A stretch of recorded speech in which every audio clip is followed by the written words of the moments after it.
가야 되니까 뭔 얘기했는지. 그렇게 하다 보면 이제 그 대화를 꺼리는 거죠. 말하는 사람도 피곤하고 한 얘기 또 해야 되고 또 해야 되고. 그래서 이제 한국에 가서 필리핀에 있을 때 코로나 기간에 이제 갑자기 돌발성 이명과 난청이 와갖고 병원을 갔어야 되는데 가지 못하고 기회를 놓쳤어요. 코로나 때문에 갈 수가 없었고 또 필리핀 병원이라는 게 그 의료 수준이 시설이 정말 형편없습니다. 근데 또 한 번 가면 병원비도 엄청납니다. 그러니까 쉽게 가지지 않아서 미루다 보니까 결국은 한 1년 6개월 지난 다음에 한국에 와서 검사를 했는데 원래는 이쪽만 안 들리는 줄 알았는데 검사를 하니까 이쪽도 정상이 아니라고. 그래서 이제 그 고용량 스테로이드 약을 이제 열흘간 먹었어요. 줘서. 그래 먹고 다시 검사했는데 변화가 없다고 이제 뭐 보청기를 끼는 수밖에 없다고 그래갖고 꼈습니다. 그러니까 이제 잘 들려요.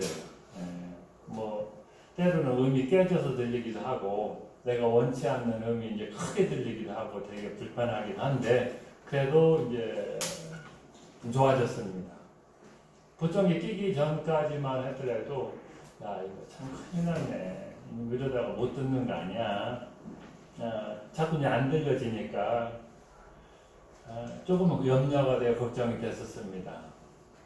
그러던 어느 날 뭔 생각이 드냐면 네가 지금 안 들리는 것 때문에 염려하고 걱정하고 있는데 그럼 잘 들렸을 때는 뭐 어떻게 했느냐. 여러분 잘 들려갖고 감사해봤습니까? 하나님 전 잘 들립니다. 아이 고맙습니다. 감사합니다. 제가 나이가 뭐 많지 않은데 62입니다. 60년생이니까 60년을 살면서 잘 들리는 것 때문에 감사해 본 적은 없어요. 60년 동안 잘 듣다가 이제 뭐 한 2년 가까이 못 듣는데 그것 때문에 낙심하고 절망하느냐 이런 생각이 드는 거예요. 그래서 제가 그 자리에서 그동안 잘 들은 것 감사합니다 이렇게 아멘.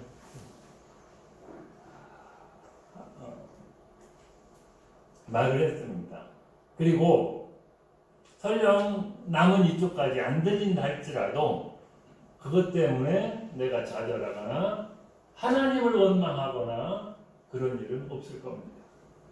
설령 안 들린다 할지라도 60년 들은 것 그것으로 인해서 하나님 앞에 감사할 것입니다. 이렇게 고백을 했습니다. 여러분 지금 우리가 마땅히 감사해야 될 것을 놓치는 경우가 상당히 많습니다. 당연한 것으로 받아들이면 그 어떤 것도 감사할 게 없습니다. 가정에서 부모와 자녀의 관계, 자녀가 당연한 것으로 받아들이면 그 자녀에게 무엇을 해준다 할지라도 감사하지 않을 것입니다. 부부 사이에 있어서도 마찬가지일 테고요. 결국은 믿음의 사람들에게 있어서 최대의 적은 당연한 거예요. 주일날 그렇게 나와서 예배 드리는 거 당연한 것으로 생각하면 감사할 게 없습니다. 그러나 이렇게 이 나와서 예배 드릴 수 있다는 자체가 감사하면 하나님은 그것을 통해서 또 다른 감사를 우리에게 해주시고 그 감사함이 우리 삶 속에 이어지리라고 생각을 합니다. 한마디로 불평하기 이전에 거기에 대해서 감사해봤는가 한번 생각해 볼 필요가 있습니다. 안 들리는 것 때문에 힘들고 뭐 두려워 걱정하고 이런 거 이전에 거기에 대해서 한번 감사해봤는가. 당연한 것을 생각했지 결국 그려보지 않았다라는 것. 범사에 감사할 수 있길 바랍니다. 네. 어떤 원망하는 마음, 불평하는 마음의 마음속에 스물스물 일어나거나 내가 여기에 대해서 감사해봤는가. 그것을 생각해보면 우리는 내가 주어진 이 환경을 넉넉히 이겨나갈 수 있으리라 믿습니다.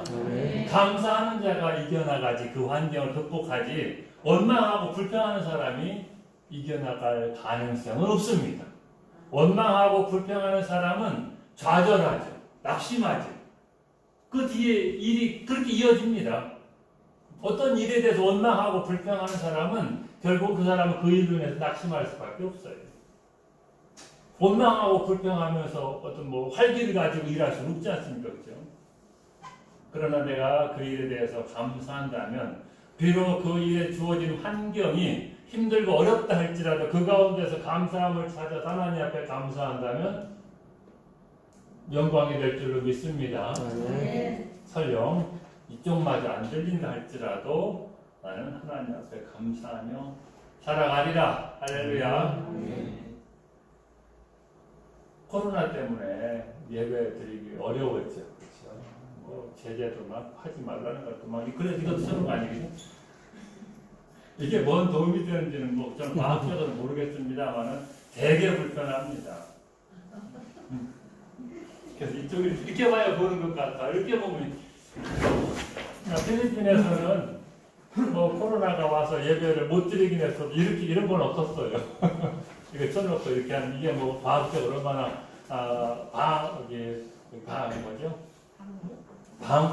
방역이 되는지 모르겠는데 저런 건 없었어요. 필리핀에서도 코로나가 아주 심했습니다. 정말 심했습니다. 그리고 한국은 과학적 기술 해갖고서 많이 델타 때 많이 잘 극복해 왔습니다만 그 델타 코로나가 일어나고 있을 때 필리핀은 진짜 심했어요. 코로나가 심해지면 이제 어떤 의료적으로 할 수 있는 게 필리핀은 아무것도 없어요. 제로라고 봐야 돼요. 그래서 할 수 있는 게 뭐냐면 봉쇄 조치를 하는 겁니다. 락다운이라고 그러죠.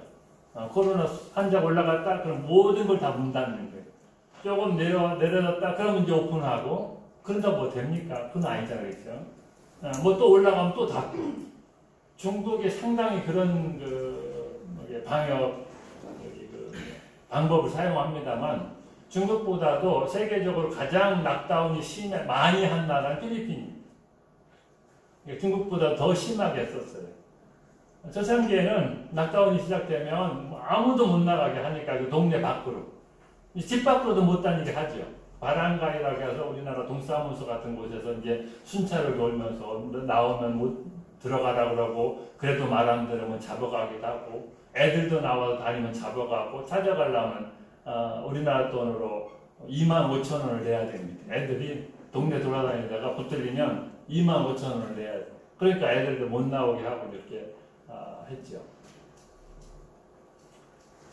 그러는 가운데서 우리도 정부에서 주는 쌀을 5번이나 5kg씩 5번이나 받아서 먹었습니다. 쌀 5kg, 라면 몇 개, 통조림 몇 개 해갖고서 주었습니다.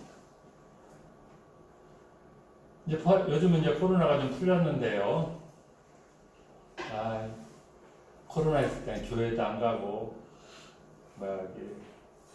영상으로 집에서 예배드리니까 편안히 좋더니만, 코로나가 이제 풀려갖고, 교회도 가야 되고 힘들고 귀찮다. 그런데도 지금도 영상으로 하는 것을 즐겨하는 사람들이 있습니다. 그거 못된 겁니다. 영상으로 드리는 게 예배냐 아니냐 라고 얘기할 수 있는 부분이 많이 있습니다만은 할 수만 있으면 어떻게든지 할 수만 있으면 모여서 그렇죠? 서로 교제하고 함께 찬양하고 여러분 예배가 이렇게 다시 이렇게 정부에서 허락해서 예배드릴 때 감동적이지 않던가요? 집에서 핸드폰 모니터 갖다 놓고 텔레비전 연결해갖고 보고서 감동이 되던가요? 성령이 충만하고 예배할 때 막 어떤 이렇게 성령 충만한 그런 게 있던가요? 아니죠. 그렇죠. 앉아서 예배드리다가 마음에 안 들면 채널 돌려버리는 거야. 그래갖고 자기 좋아하는 말들을 찾아다니는 거야. 예배 드리다가 아까 목사님 얘기한 대로 화장실 가고 싶으면 갔다 오는 걸 틀어놓고 그걸 또 예배라 할 수는 없지 않겠어요, 그렇죠? 내가 다리가 부러져 갖고 도저히 뭐 어떻게 할 수 없는 입장이면, 어쩔 수 없으면, 모두가 이해하는 상황이라면 이해가 가능하지만, 저는 영상으로 들으니까 교회 안 가고 좋던데요. 이건 아니라고. 그건 아닙니다. 사랑하는 사람은 만날수록 좋아요. 내가 하나님을 사랑한다고 여러분이 스스로 생각한다면 안 만나는 게 편해진다. 이건 그 본질을 의심해 봐야 돼요. 그렇죠? 사랑하는 사람은 실컷 만나고 돌아가고 또 전화통화 또 해요. 잘 들어갔냐, 잘 자라는 둥, 좋았다는 둥. 피드백 있잖아요. 그렇죠? 계속 관계를 연결하고 싶은, 연장하고 싶은 그런 마음이 있잖아요. 근데 이 예배가 해치우는 어떤 한 순간이라면 내가 정말 하나님을 사랑하고 있는가? 고민을 해봐야 돼요. 뭐 인터넷으로 해도 얼마든지 난 예배 드려서 이렇게 마음이 되는 사람이라면 내가 정말 하나님을 사랑하는가? 좀 생각해 봐야 돼요. 여기 계신 분들 하나님을 사랑함이 큰 줄로 믿습니다. 네. 하나님께서 우리를 사랑하셨고 그 사랑에 우리가 어떤 그 행위로서 하나님 앞에 예배하고 있잖아요. 그렇죠? 그래서 이 예배가 복된 거예요. 그래서 귀한 거고 예배를 통해서 우리 하나님과 교제가 더욱더 깊어지는 거죠.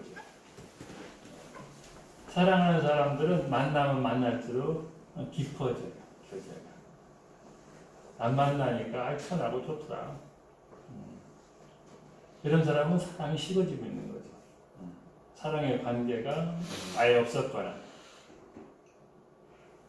하나님 앞에 예배함에 있어서 이유나 핑계를 가급적이면 갖지 않아야 돼.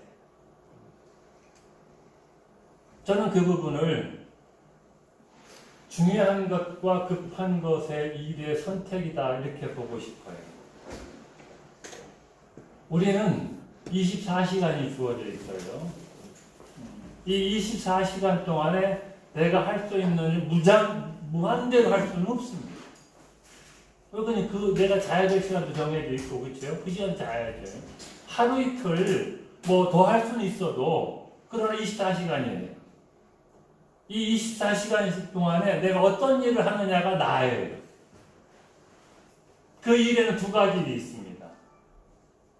중요한 일과 급한 일. 중요한 급한 일만 쫓아다니면서 하는 사람, 이 일을 하고 나니까 이 일이 밀리고 이 일을 하니까 이 일을 해야 되고 이렇게 하는 사람은 그 일은 했는지 모르지만 그 사람 자체가 공허하게 됩니다. 왜 그러냐면 그 마음속에 어떤 무게감 내지는 성장함이 없게 돼요. 그러나 중요한 일을 우선순위로 두고 하는 사람은 어차피 일은 다 못하니까 그 사람은 성장합니다. 그 사람은 내 삶에 있어서 무엇이 중요한가를 알아요. 오늘 주일날 같은 날도 마찬가지죠. 중요한 일이 있고 급한 일이 있어요. 무엇을 먼저 할 것인가 이게 중요한 거예요. 결국은. 그렇죠? 이 일을 해야 되는데 이 일은 내 인생에 있어 중요한 일인데 그럼 중요한 일을 먼저 하시길 바랍니다. 급한 일은 끝이 없어요. 급한 일은 끝이 없어요. 우리 예수원조교회 성도 여러분, 이 일을 하실 때는 항상 중요한 일이 어떤 일인가, 중요한 일을 먼저 해놓고 급한 일을 하세요. 그래야 우리 인생이 보람되고 우리 인생이 넉넉해지고 우리 인생이 행복해집니다. 아멘. 급한 일만 쫓아다니는 사람은 몸은 바쁘고 힘든데 공허한 거예요. 남는 게 없는 거예요. 그 일 또 해야 돼. 또 급한 일이에요. 하나님과 우리 관계에 있어서 일은 급한 일일까요? 중요한 일일까요? 중요한 일입니다. 중요한 일.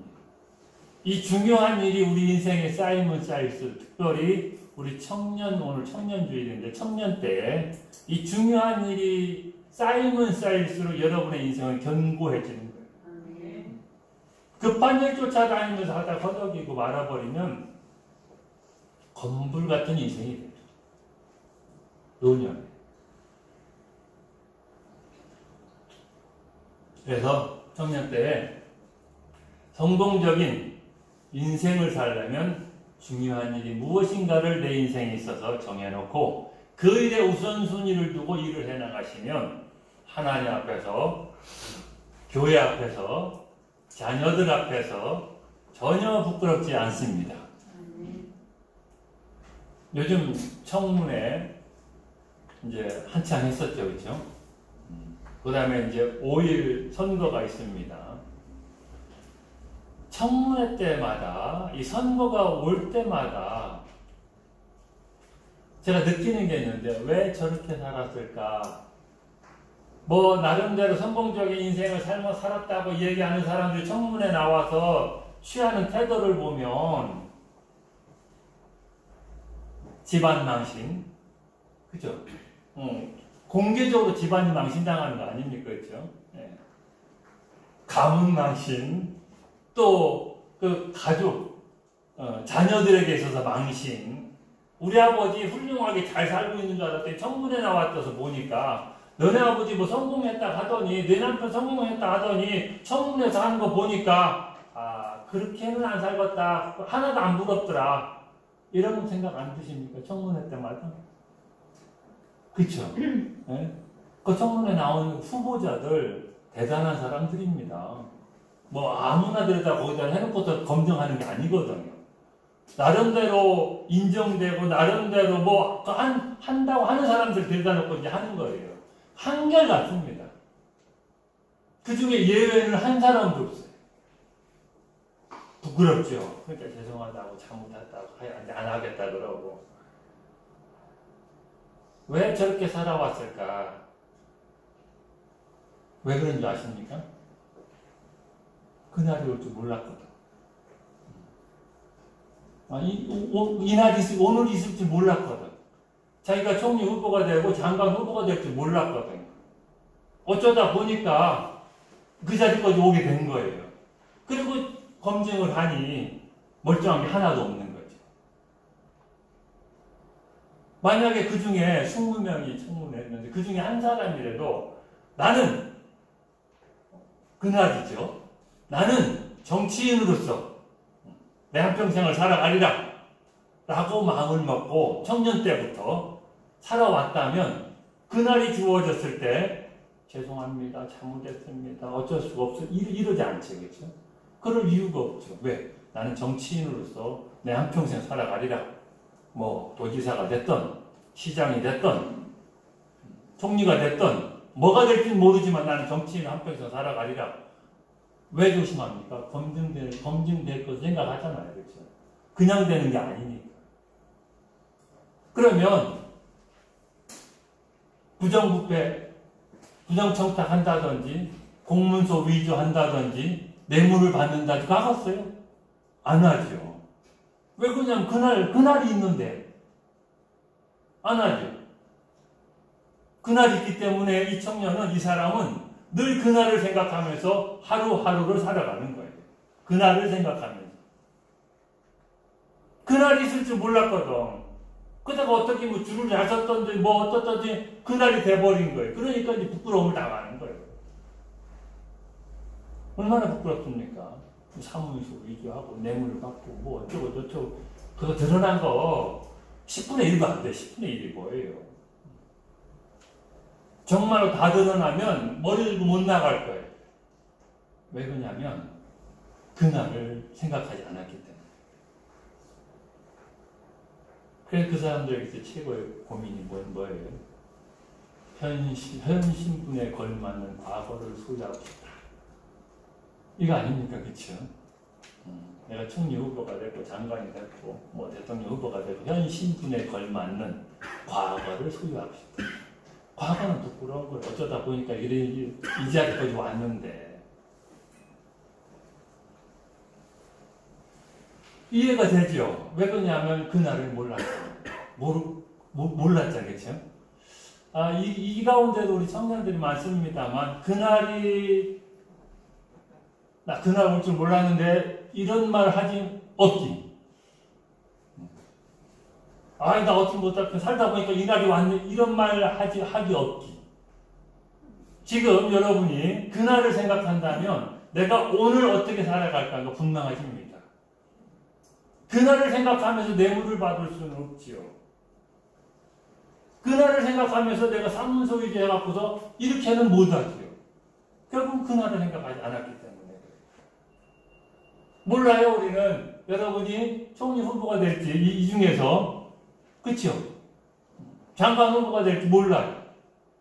그러나, 내가 그날을 생각한다면 내가 어떻게 살아갈지를 안다는 거죠. 세상 사람들은 이해가 가요. 그날을 몰랐기 때문에. 모르다가 어쩌다 그 자리에 섰기 때문에. 그러나 한 가지 더 분명한 건 믿음의 사람들에게 그날이 분명히 있습니다. 할렐루야. 사람이 한 번 죽는 것은 정하신 것이요. 그 후에는 하나님의 심판이 반드시 있으리라. 그날에 가갖고 나 몰랐는데요. 이렇게 얘기하지 말라는 거예요. 만약에 그렇게 얘기하면 오늘 제가 하는 이 말씀이 전해드리는 말씀이 헛될 수밖에 없죠. 그러니까 꼭 기억하시길 바랍니다. 그날이 나한테 있다. 할렐루야. 주님께서 지금 정부가 그거 하니까 장관 면류관 갖다 놓고 총리 면류관 갖다 놓고 주려고, 그쵸? 주려고 그러는데, 이거 검증해보니까 이거 줘야 될지 말아야 될지 고민하고 있는 거 아니에요, 그쵸? 뭐 안 된다 그러고 된다, 뭐 이런 잘못도 없는 사람이 어딨냐 그러고, 이 6.1 지방선거 때도 저는 이날을 위해서 수년을 준비해 왔습니다. 이 한마디 할 수 있는 사람이 있다면 그 사람 뽑으면 될 것 같아요. 그렇죠? 뭐 검증해봐야 드러나는 게 있고 안 드러나는 게 있는데, 여러분, 저는 젊어서부터 이날을 위해서 내가 살아왔습니다. 이날을 준비하면서 살았습니다. 저를 뽑아주세요 라고 하는 사람이 있다면 그 사람 뽑으면 틀림없습니다. 할렐루야. 네. 그렇게 말할 수 있는 우리 청년 여러분 되시길 바랍니다. 네. 지금 그렇게 살면 여러분의 인생 절대 후회 없는 인생 됩니다. 실패하지 않으니 성공하는 인생이 돼요. 여러분 보이죠? 그날. 그렇죠? 주님께서 생명의 면류관, 의의 면류관, 썩지 않는 면류관을 준비하고 그날에 우리 모두에게 주실 그날 우리 기대할 클리어하죠. 그날 있을까 말까 모르겠는데 이런 분 한 분도 없는 줄 믿습니다. 그날이 분명히 우리에게 있습니다. 말씀하고 계시니까. 그날에 하나님 감사합니다. 그리고 머리 내밀고 면류관 모두가 받을 수 있길 바랍니다. 이 날이 올 줄 몰랐는데요. 이거 말이 안 되는 거죠. 적어도 여기 앉아 계신 분들은 그게 말이 안 되는 거예요. 세상 사람들은 그날이 올 줄 몰라서 그렇게 했다, 이해가 된다 하더라도 우리 믿는 사람들에게는 그건 말이 안 돼요. 저와 여러분이 지금 그날을 향해서 오늘을 살아가지 않습니까? 그날을 향해서 지금 오늘을 살아야 됩니다. 너희는 먼저 그의 나라와 그의 의를 구하라. 그리하면 이 모든 것을 너희에게 더하시리라. 마태복음 6장에서 말씀하시죠.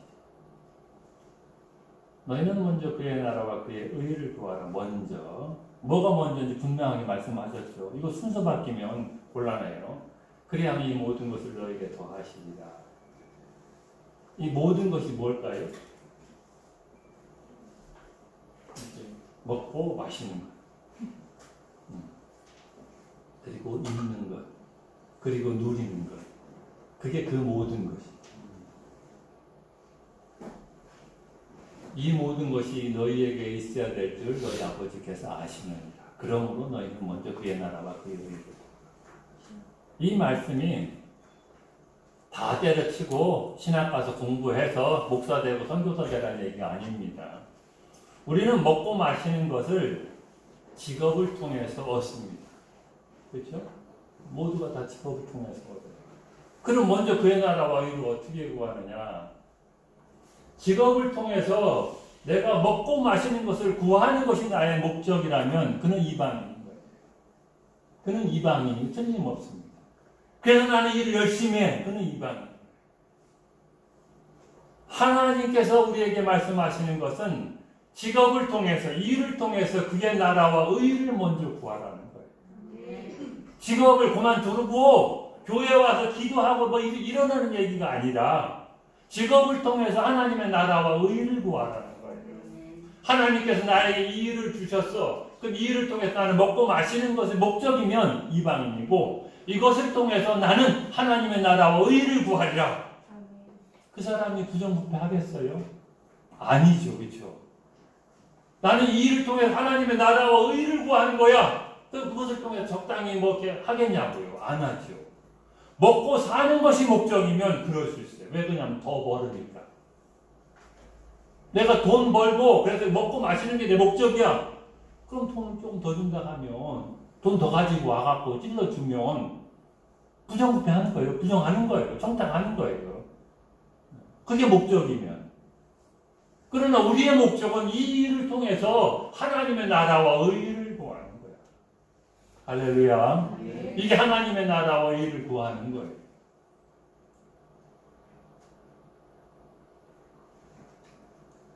그게 하나님 앞에서 그날을 바라보면서 살아가는 겁니다. 청년 때에는 인생이 상당히 길 것 같습니다만은 지나고 나면 모두가 다 하는 것처럼 순식간에 가버렸어요. 순식간에 가버렸어요. 뭐 여기저기 몸이 부서지다 보고 고장나다 보니까 이게 많이 세월이 지났나 보다. 여기 아주 그렇죠. 그러므로 우리가 낙심하지 아니하노니 낙심하지 아니한다 이거예요. 그 밑에가 뭐예요? 우리의 겉사람은 낡아지나 후패하나 우리의 속사람은 날로 새롭게 되도다. 그날을 생각하지 않고서는 이 말이 할 수가 없죠. 왜 그러냐면 매일 낡아지는데 한 군데 고치고 나면 뭐 멀쩡합니까? 또 다른 데도 고쳐. 오른발 고치고 나면 왼발 망가지고 왼발 오른발 고쳤고 나면 허리 망가지고 이건 어쩔 수가 없는 거예요. 그러나 우리는 낙심하지 않는다. 왜 그러냐면 그날이 있기 때문에. 그날이 있기 때문에. 제가 살려가는 것 중에 기찻길 교회인데 맨 처음에 기찻길 교회인데 지금은 이제 방칼교회라고 이름을 이제 바꿨는데 기찻길이 이제 이렇게 있으면 그 기찻길 옆으로 빈민 무허가 집들이 쫙 있었어요. 그러면 거기 밑에는 이제 기찻길이 이렇게 이제 높게 있으면 이쪽으로는 지대가 낮으니까 이제 물이 늘 이제 고여 있죠. 여기다 이제 기둥을 세우고 이렇게 사람들이 살아가는 거예요. 기찻길 옆. 기찻길 옆이다 보니까 아이들이 많았어요. 그래서 제가 맨 처음에 개척할 때 거기를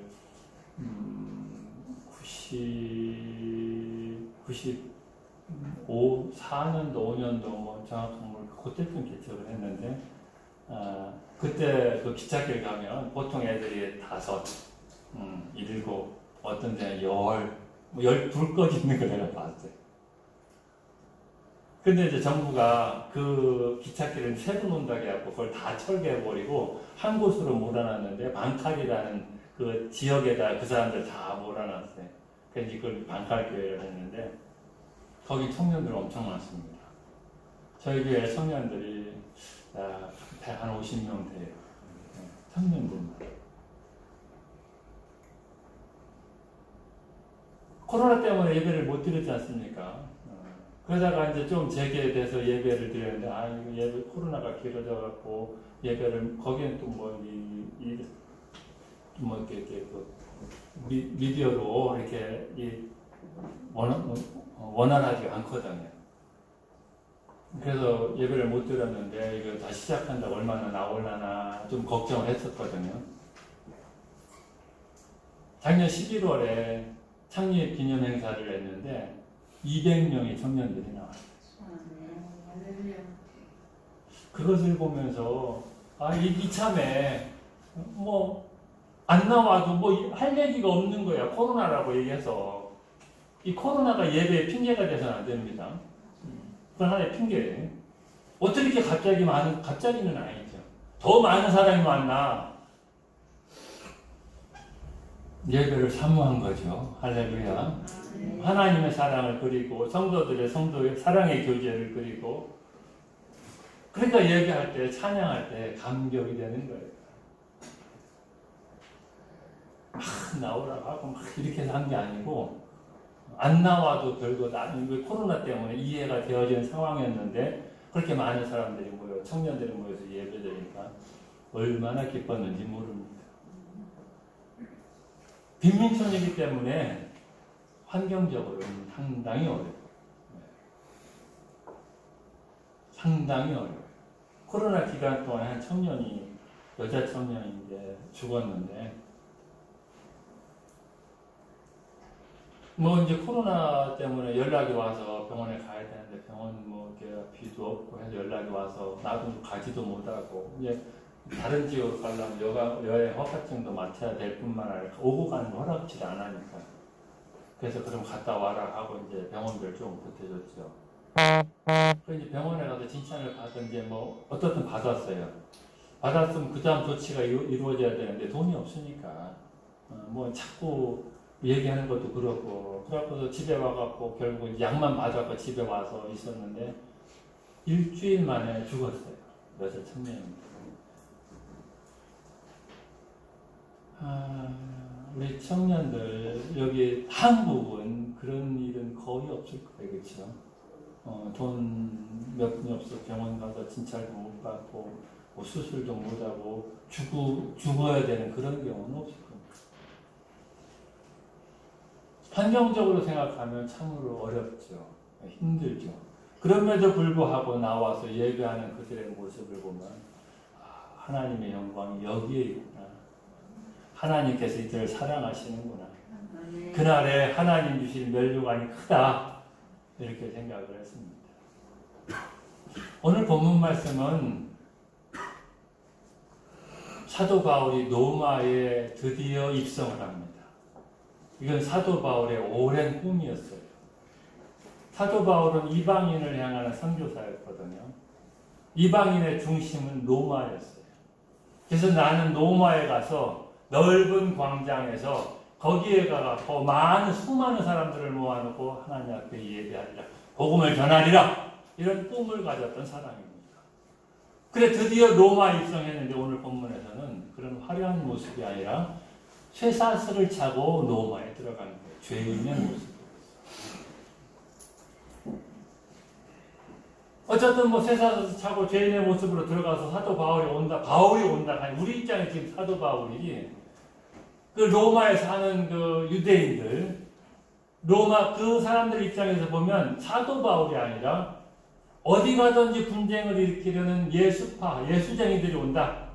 그래서 이제 관심이 있었던 거예요. 사도 바울이 쇠사슬을 차고 결국은 로마에 입성을 했습니다. 그래서 사람들이 이제 몰려드는 거예요.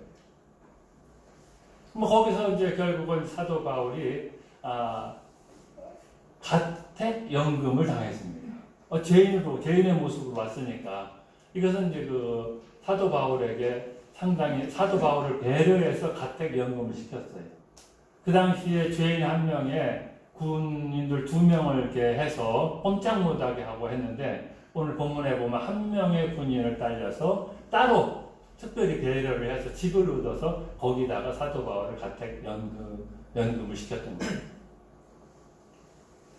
그래서 사람들이 오고 가는 게 좀 자연스러웠어요. 근데 오늘 본문에 보니까 유대인들인데 로마에서 높은 지위를 가지고 있는 사람들이 많이 왔다 그랬어요. 그리고 그들을 초대해갖고서 하나님의 말씀을 전했어요. 그리고 사도 바울이 가택연금을 당하고 있었기 때문에 군의관들을 자유롭게 만날 수가 있었습니다. 당시의 군의관들은 로마의 엘리트들입니다. 그 사람들을 자유롭게 만날 수가 있었어요. 비록 사도 바울이 생각했던 것처럼 화려한 모습으로 로마에 입성한 것은 아니지만 쇠사슬을 찬 죄인의 모습으로 입성했지만 그 사람들을 자유롭게 만날 수가 있었습니다. 선교 전략에 있어서 가장 효과적인 방법이 무엇이냐? 고위층 사람들을 만나서 복음을 전하는 것하고 빈민촌 사람들의 사람들을 만나서 복음을 전하는 것하고 두 가지 중에 하나는 효과적인 선교는 고위층의 사람들을 만나는 거예요. 문제는 선교사들이 고위층에 있는 사람들을 만나기가 어렵다. 그 사람들이 안 만나줘요. 그렇죠? 선교사가 갔다고 뭐 대통령 비서실에서 나와서 어서 오라고 하고 장관이 나와서 그러지 않잖아요. 그게 효과적인 방법입니다. 빈민들을 만나면 무료 교육, 무상 급식, 무상 의료 이런 것들을 해서 이제 그 사람들을 복음을 전하는데 그렇게 해서 올라가야 되니까 시간이 많이 걸리고 효율적이지 못한 거예요. 그래서 사도 바울은 본인이 원했던 원치 않았던 간에 고위층 사람들을 만나게 된 거예요. 로마에 머물고 있는 유대 고위층 사람들을 만나게 됐고 그 다음에 군의관들을 만날 수가 있어갖고 로마의 중심이 되는 로마 사람들, 고위층들을 만나게 됐던 거예요. 그래서 그들을 향해서 매일 복음을 전할 수가 있었죠. 오늘 본문의 이 사건을 갖다가 사도 바울은 빌립보에 있어서 복음의 진보가 되었다라고 그럽니다. 성경학자들도 오늘 본문의 이 사건이 로마가 기독교 되는 데 있어서 기독교화 되는 데 있어서 중요한 역할을 했다라고 합니다. 사도 바울이 생각했던 그런 방법은 아니었지만 쇠사슬을 찬 죄인의 모습이었지만 복음의 진보가 되었다라는 거죠. 우리 청년들 계획을 세워놓고 일을 하고 있으리라고 생각합니다만 여러분의 방법대로 여러분의 계획대로 다 되는 것은 아니다. 할렐루야. 설령 내 방법대로 안 되고 있다 할지라도 하나님께서 나를 향하신 꿈, 뜻을 내가 가지고 있다면 하나님은 더 큰 일을 이루실 줄 믿습니다. 내 방법, 내 계획이라는 게 하나님 방법, 하나님 계획과 비교할 수가 없어요. 그렇죠? 내 지식과 하나님의 지식 비교해서 비교될 대상이 아니거든. 설령 내 방법대로 안 되고 있다 할지라도 내가 그 목표에 대한 그 꿈에 대한 비전을 잃지 않는 한 하나님께서 나에게 소원을 주시고 하나님의 뜻을 이루어가는 줄 믿습니다. 우리 존재의 목적은 하나님의 뜻을 이루는 도구가 되는 거예요. 내 뜻을 이루는 데 있어서 하나님을 사용하고 이렇게 기도하고 이것이 아니라 하나님의 뜻을 이루는 내가 도구가 되는 거예요. 할렐루야. 내 방법대로 내 뜻대로 안 됐다고 낙심할 필요가 없다라는 거죠. 하나님께서 나에게 주신 선하신 하나님의 뜻이 있다면 그것은 하나님께서 어떤 방법이 됐든지 간에 반드시 이루어갈 줄로 믿습니다. 우리 청년 여러분, 그날을 생각합시다. 그러면 오늘 내가 어떻게 살아야 될지 결론은 나옵니다. 그날에 대해서 흔들리지 마시길 바랍니다. 주님께서 지금 의의 면류와 생명의 면류와 썩지 않는 면류관을 마련해 놓으시고 우리 청년들뿐만 아니라 여기 앉아 계시는 우리 모든 성도님들 그날을 생각하면서 주님도 기다리고 계십니다. 그날이 빨리 올 수 있길 바랍니다. 할렐루야. 빨리 올 수 있길 바랍니다. 그날을 기대하면서 오늘을 믿음의 사람으로서 살아갈 수 있길 주의 이름으로 축원합니다. 기도하겠습니다. 하나님, 그날을 생각하면서 오늘 하루를 믿음의 사람으로 살아가게 하옵소서. 비록 힘들고 어려운 일이 당한다 할지라도 그날을 생각하며 적당히 타협하거나 물러서지 않게 하옵소서. 그날에 주어질 면류관을 바라보며 기쁨으로 오늘을 살아가는 우리 모두가 되게 하옵소서. 예수님의 이름으로 기도하옵나이다.